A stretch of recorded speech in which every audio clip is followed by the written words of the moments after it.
সরস্বতী পূজায় সাংস্কৃতিক অনুষ্ঠানকে কেন্দ্র করে দুষ্কৃতীরা তাণ্ডব ও ভাঙচুর চালায়। পশ্চিমবঙ্গ কলকাতা থেকে সমরেশ রায় ও সম্পাদকের পাঠানো ভিডিওচিত্রে বিস্তারিত দেখুন।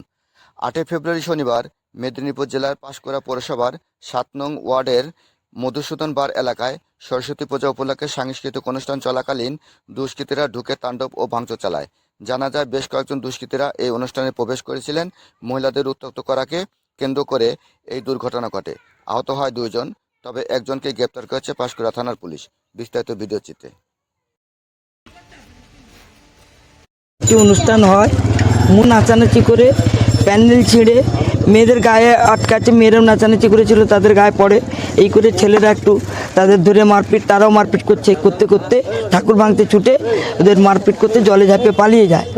তারপর থেকে তার 2 জন ছেলে, আমাদের ওখানকার 2 জন ছেলে এসেছিল, মানে জল ট্যাঙ্কি বলে 7 নম্বর একটা কানপাড়ে জল ট্যাঙ্কিতে এসেছিলো। সেই জল ট্যাঙ্কি থেকে ধরে কনকপুর ওখানে নিয়ে গিয়ে মেরেছে।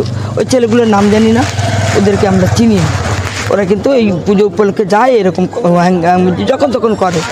তারপরে এখন 2 শুভঙ্কর গাড়ু আর সুরজ মণ্ডল, ওরা 2 জনে মাংস কিনতে গেছিলো। ওই মাংসওয়ালাকে আগে মারে, ওরা ফোন করতে ওরা মাংস কিনতে গেছে। ওই অবস্থা, ওদের 2 জনকে ধান ঝাড়া পিটার মতো পিটেছে, মেরেছে।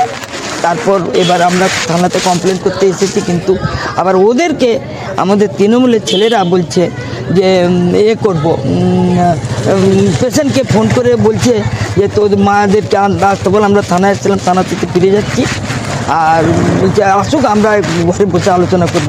ও দিদিও বলছে এরকম ইঞ্জেকশন দিয়ে মেরে দিবে, কী করবে ঠিক ওটা আমরা বুঝতে পারছি না। ফোনে এরকম আমরা প্রচণ্ড ভয়ের মধ্যে রয়েছি। ওদের কী হবে জানি না, আমাদের তো প্রচণ্ড ভয়।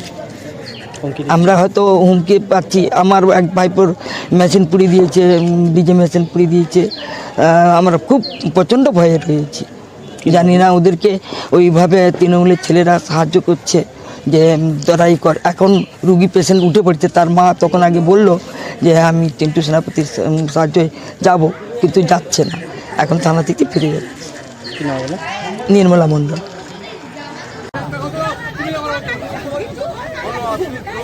আর কোনো আইন নিজেদের হাতে নিবি না।